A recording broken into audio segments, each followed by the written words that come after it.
Alright,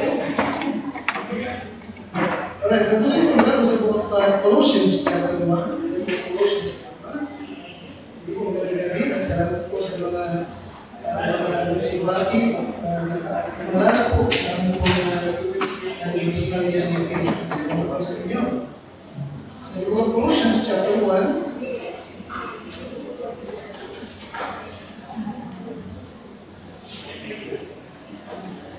Colossians chapter 1.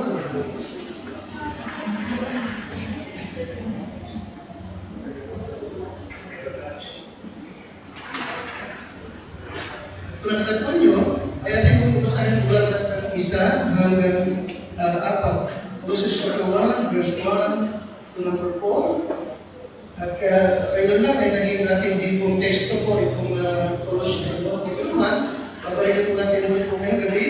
At ibig ko po na tayo may pag-usap patungkol po sa yung ating pong pananampalataya na kung ano ang nagagawa nito sa ating kapwa mananampalataya. Colossians 1, verse number 1 to number 4. So tingin po ako, in verse number 1, Paul, an apostle of Jesus Christ by the will of God, and Timotheus, our brother, to the saints and faithful brethren in Christ which are at Colossae. Grace be unto you, and peace from God, our Father, and the Lord Jesus Christ. That is verse number 3. Sabi ni Pablo tungkol sa mga mentala, sa mga miyembro sa Colossus. We give thanks to God and the Father of our Lord Jesus Christ. Pangalawa, praying always for you. Now, sa verse number 3, tingnan niyo buti. Alright, merong nasa siyan si Pablo o nabalitaan na naging sanhi ng kanyang pagpapasalamat sa Diyos at sa Ama ng ating Panginoon Kristo. At pangalawa, dahil dito, sabi niya, praying always for you. Atin po yan? Now, what is verse number 4? Iyon. Okay, certain sins. Pwede niyo po yun? Since we heard of your faith in Christ Jesus and of the love which you have to all the saints. Now again,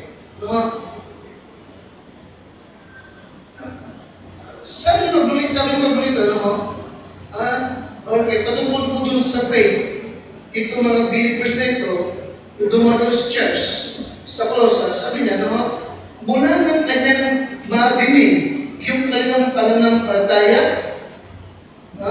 at yung kanilang pag-ibig sa mga saints. Of course, yung isa sa ebidensya na ang tao ay ligtas is what? Love for the saints, di ba? Amen?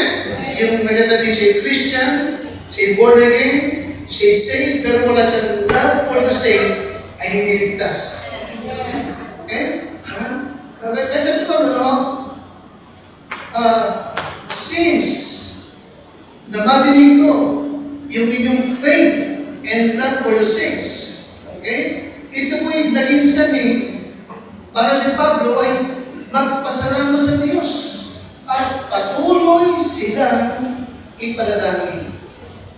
Alright? Kaya naman din ha? Paging apostol ito, filled ng Holy Spirit. Pero nung kanyang madinig, ulit ko na yung pananampalataya dito mga Kristiyano ito, na dumadalo sa Colossus, ito po yung naging sanhi upang sabihin, lalo pang magpasalamat sa Panginoon. Amen? Amen? At lalo pa siya manalangin para sa kanila. Now, ano ibig sabihin? Our faith ought to be a faith worth following. Yun ang ating title, a faith worth following. Okay. Amen, Christian? Amen? Mahalaga po ito, na yung ating faith, ay nararapat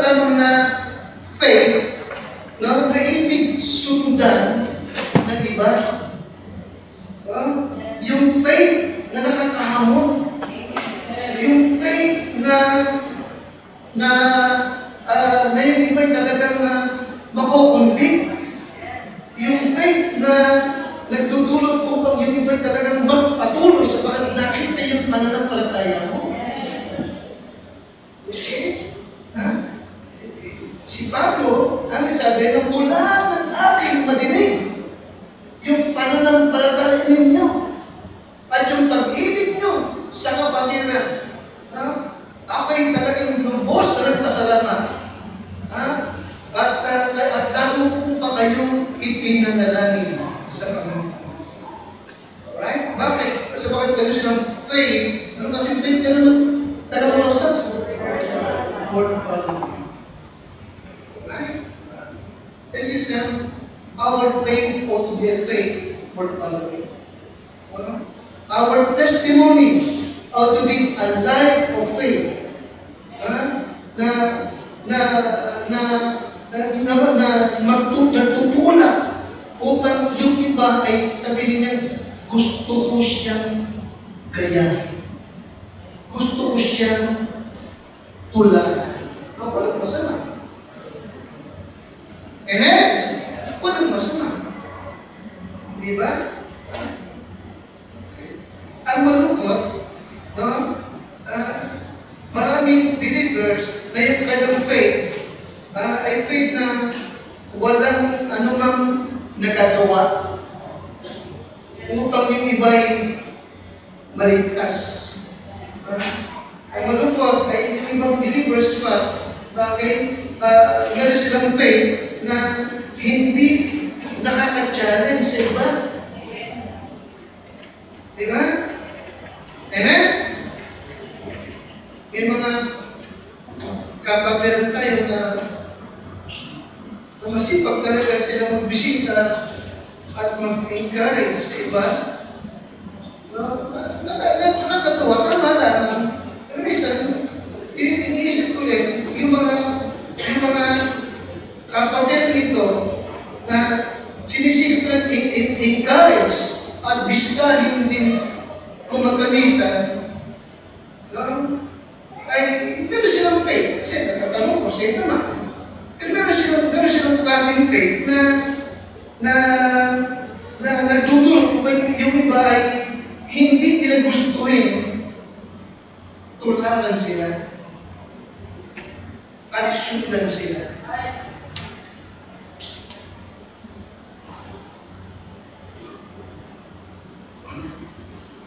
Pagkas ko ba sabihin sa inyo na isa sa hobby ko ay basahin yung biography or autobiography ng mga lalaki ng Diyos na talagang mightily na ginamit niya ng mga nakaraang panahon. Katulad ni Curtis Hudson, isa lamang siya dating sa Tagalog, kartero, mailman. Hindi siya makalasan ng kalanan. Kartero lang siya, pero part-time, yung pastor siya, part-time. Nagpapastor, pero mailman siya. Ilang kanya naman. Ito kanyang pinapastoral, isang maliit lang niya, isang maliit lang na church na marami ni 30 dumagalo. Pinakamarami na yun. Pinastoral niya yung church na ito. Pero madalas, sa kanyang trabaho, ay may mga subscriber na pastor din ng Sword of the Lord. Binabasa niya yung Sword of the Lord. Nahamon siya. At minsan, nahamon siyang dumalo sa conference ng Sword of the Lord. At napakinggan yung mga pastor ng University. Napakinggan yung mga pastor ng University. Subukan ko rin kaya ito. Ipinilis niya yung preaching na napakinggan niya.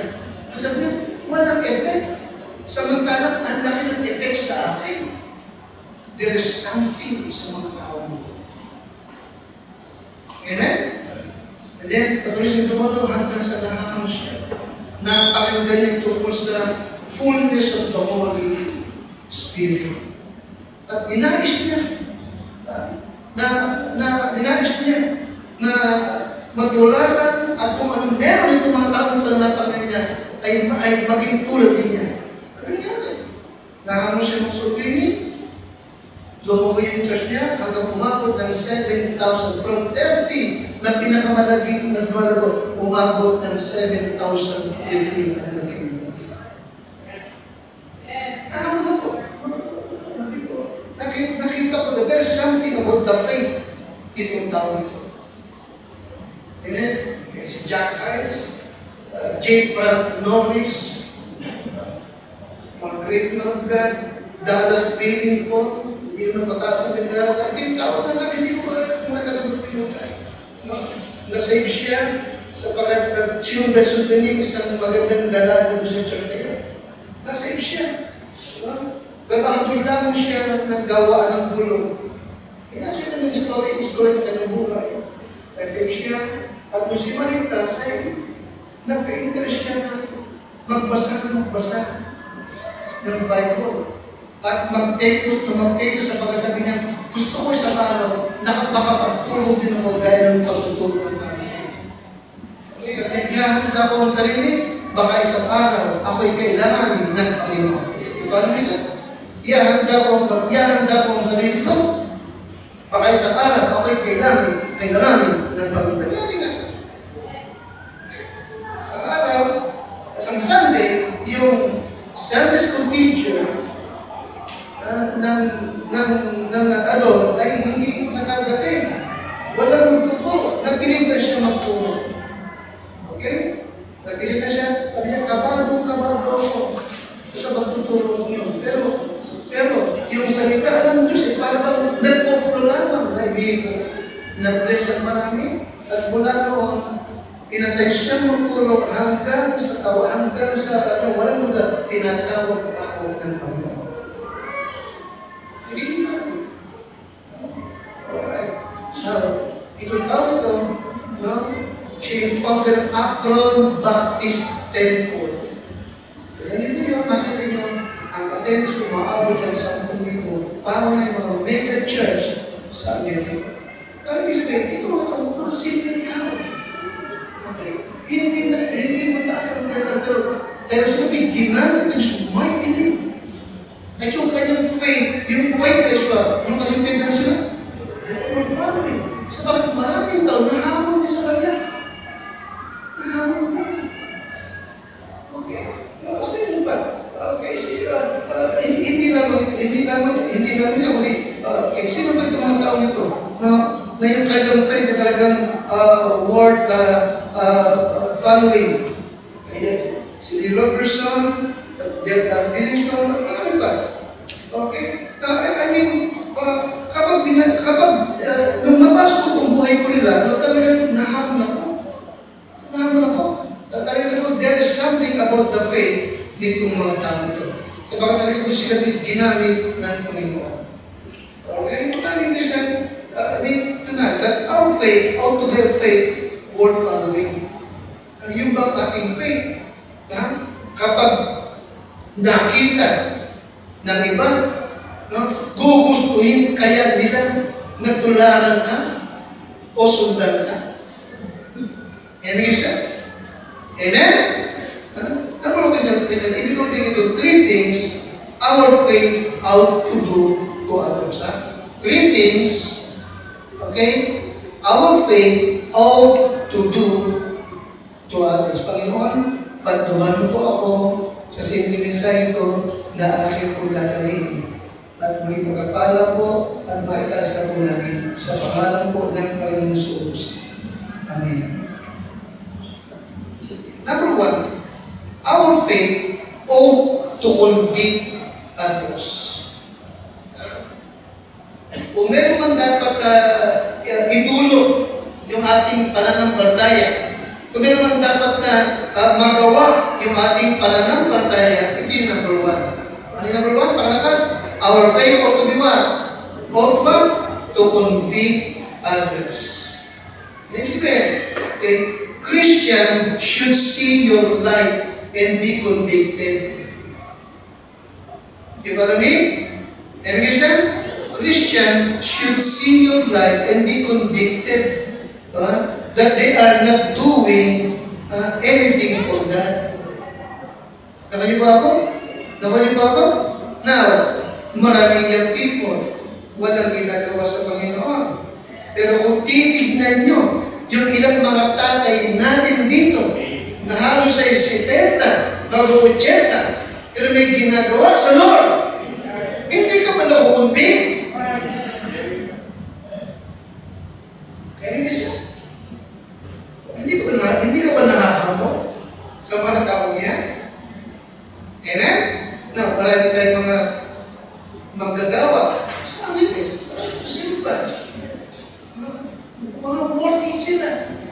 working. Pero pag Saturday, at yung Sunday, ng tanghali, kapag uwian, nagbibisita pa rin. Hindi ako magbisita. Amen? Hindi ka ba, kung titignan mo ito mga tao ito, hindi ka ba makukundi? Bakit sila may ginagawa at nakakagawa? Samantala ko, walang nagagawa. Amen siya? Amen? Okay, anong klaseng faith meron sila? Anong klaseng faith meron sila? Anong klaseng faith? Faith, word following. Yes, yan. Okay? Our faith ought to be a faith worth following. Our faith ought to be to convict others. Alright? Pag isipin mo si Pablo, hindi ba? Na-convict siya. Nahamon siya. Ang sabi niya, since nabatinig ko yung inyong pananampalataya at pag-ibig sa kapatiran ay talagang nagpasalamat ako sa Lord. Amen siya? Amen? At lalo ko pa kayong ipinanalangin na kayo'y magsilago at magsitibay pa sa pananampalataya. Yes, Christian, our faith ought to convict others. People should see how God is using you. Okay, di ba ka? People should see how God is what? Using you. Mahalaga yun. Na makita ng tao, makita ng ibang kapatiran, kung papaanong ikaw ay ginagamit ng Diyos. Can you see? Amen? Totoo. Okay. Yung matapalan ng Bible, ikinakwento. Ito rin, ginagamit siya ng Diyos. Nakikita mo ba yan? Aware ka. Amen? Na Diyos gumagawa sa iyo. At, amen? At mahalaga din na nakikita mo itong ginagamit ka ng Diyos. Nag-isip siya, ito na, okay, nobody is convicted by a lie na mayroong faith, pero walang nagagawa ng sa Diyos. Nobody is convicted. Walang convict.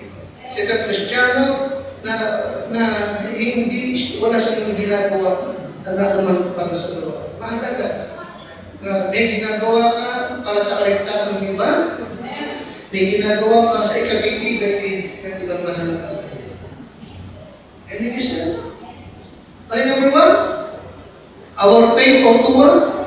Ought to convict others. Amen? Yung namin ni Eric, bakit? Si nanay na parang nanay ka. Bakit? Kaya ulit ko lang yung namin dito. Ulit ko lang. Alam ko tuloy yung sinuot na sinasot ng peanut butter niya. Ay, totoo pala. Alam niyo ba kayo, mapagilanyan ka? Tinasan niya. Nagbago na. Nakakatuwa. Friday, no? Kasama. Luto ng si Lucho. Hindi naman ako nakakatikim. Mga bakal. Sama ka sa atin. Everybody kasama siya.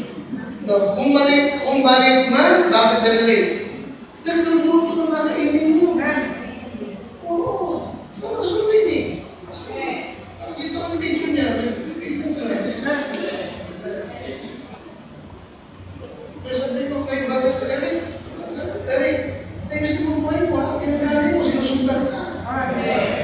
Okay naman. Okay, inaayos na niya buhay.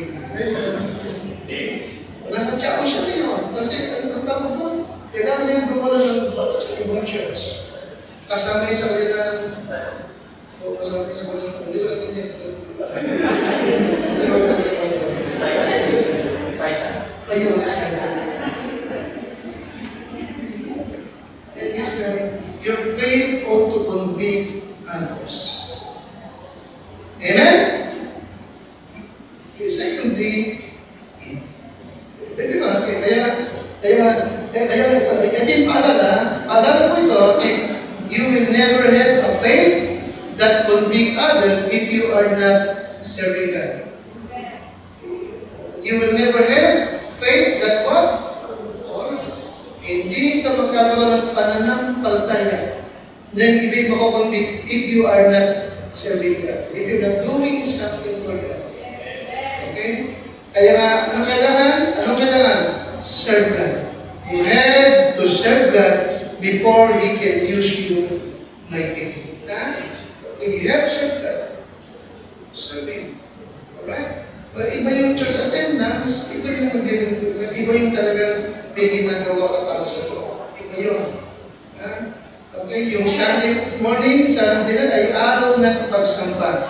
Ang ating paglilingkod ay ginagawa natin during the week.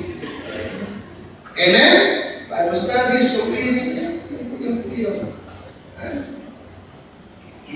Pangalawang bagay, baka lumamig yung spaghetti. Pangalawang bagay, your faith ought to challenge others. Una, your faith ought to convict. Pangalawa, your faith ought to what? Alright. Mahalaga yun. Yung faith mo ay what? Nagbibigay hamon sa iba. Kaya nagbibigay challenge sa iba. At itong nakaraang bagyo, tatlong puno, tatlo yung puno sa harap ng ating gawain sa amin. Tatlo, no? At ay bumibang lahat eh. Kaya huwag na kayong umasa ng avocados. Huwag na rin kayong umasa ng langka. Tsaka rambutan. Tsaka gabi. Huwag na rin umasa. Napalis ng bagyo. May nagpray yata. Kasi parang ito, magkagay ng bahay ng Jerusalem eh. Alam mo naman ka, di ba? Kaya nga bukas ang mga pa, hindi ko kami malaan doon. Para people. Mga young people. Sabihin ba din yan? Talagang willing sila. Talagang nakakatawa dahil binabantayan nila yung church. Alright? Lagi sila nakatayin, anong magagawa namin dyan? Sila. Alam niyo po yung church doon, hindi naman may disiplina kasi kahit ako yung bumibol sa patos eh. Ganun na dapat. Saan kami nakapunta lang? Sa Angeles. Okay. Ang nakalinig ko doon, mahihiya kang magsapatos sa loob. Mahihiya ka. Sa bakit inis na linis, ang mga talagang puro mga tata. Okay. Meron silang faith na ibig nilang mag-serve sa Lord. Meron silang faith na ibig nilang umawit na umawit. Honestly, nakakala, di ba? Ang special man, special man. Eh ako yung gusto ko yan. Alam mo na ako gusto talaga. Tayo na, friends ka! Pag ito ah. Di ba? Meron pa ba? Ay, sarap na tapos tayo. Tayo maging tayo. Kasi lahat sila gusto mag-special number. Sabi ko, parang din sa ba? Parang sa ba? Kung nakalaan mo, sabi na ba, si Pastor Maria na ibig niyang masak, sabi ko, ba't ibig ko masak siya yung gawa niyo sa Angeles? Nagkuha siya, yung mga tao rito, parang din ang mga tao niyo, sa Santa Fe, o buti natin kasi niyo. Kaya hindi sa tao.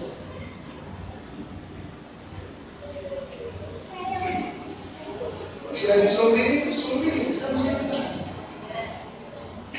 Sama sa kanya. Isip ka, hindi naman talaga kailangan. Okay, faith, that is what word following. Your faith ought to challenge others. Okay? Alam niyo yung ating assistant doon, nakakatawa natin, alam mo, tinagtrabaho ni Madam King. Madalas, wala rin tulog. Pero pag kailangan sa church, naroon siya. Alright? Pero siyang faith na ba, kapag titignan mo, mahaharong ka.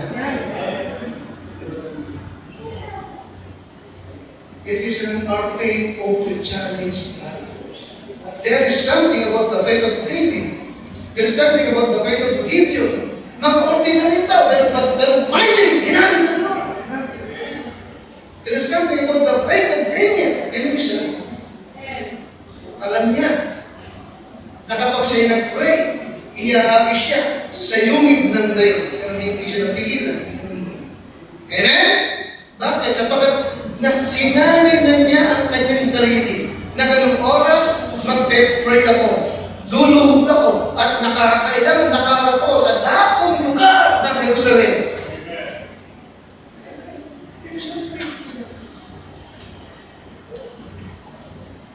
There is something about the faith of Shadrach, Meshach, and Abednego. Amen? There's something about their faith. Alam nila na kapag hindi sila lumuhod, maraming makakakaita. Pero hindi din sila lumuhod. Amen? At alam nila, na pag hindi sila lumuhod doon sa Diyos-Diyosan, ihahabi sila sa mundo. Amen? Pero hindi sila natakot. Ano sabi ng hari? Okay, kaya-kaya kayong iligtas ng inyong Diyos sa kamay ko? Kaya-kaya kayong iligtas ng inyong Diyos sa mundo ito? Ano sabi ng tatlo? Kaya kami iligtas ng aming Diyos. Okay? Kaya kami. Pero hindi man niya kami iligtas, but if not, hindi pa rin kami luluhod sa Diyos. Anong klaseng faith nyo sila? Anong klaseng faith? Anong klaseng faith? Word following. Nakakahawag ito. Ilang libong taon na nakakalipas. Yung faith ng mga tao ito, nakakapabigay sa atin ng challenge. Can you understand? Your faith should move others to action. Alam niyo dito, your faith should move others to action. Ano yung binigay ko na? Your faith should see how God is using you. Ano yung maganda? Kaya, tandaan niyo, no? Kailangan makita ng tao kung paano ginagamit ka ng Diyos. Pangalawa, mahalaga din na makikita ng tao na yung faith mo ay nakakahamon upang yung iba gumawa din na para sa Diyos. Your faith should move others to action. Alright? Okay. Your faith ought to see, people ought to see your life. No? At sa ganun ay mahamon sila. No? Alright? Okay? To do something for God. Kaya nga sabi nito, ating tignan yung ating pananampalataya. Yes, meron kang faith. Naligtas ka. Nagpe-pray ka. Nagabasa ka ng Bible. Pero meron ka bang klaseng faith that is worth following? Yung bang faith mo, kapag tinignan ng iba, makukumbig kaya sila? At masabi na, nakakahiya naman. Siya, may ginagawa sa Lord. Ako, walang ginagawa. Naliwanag ba? Nakakalungkot naman siya, ginagamit ng Diyos. Ako pwede din akong gamitin ng Lord. So, ito lang Christian, ito yung aking tanong na ibigay mo sa inyo. Does your faith convict others? Amen? Secondly, does your faith challenge others? Tayo po natin ito. Panginoon, salamat po sa iyo.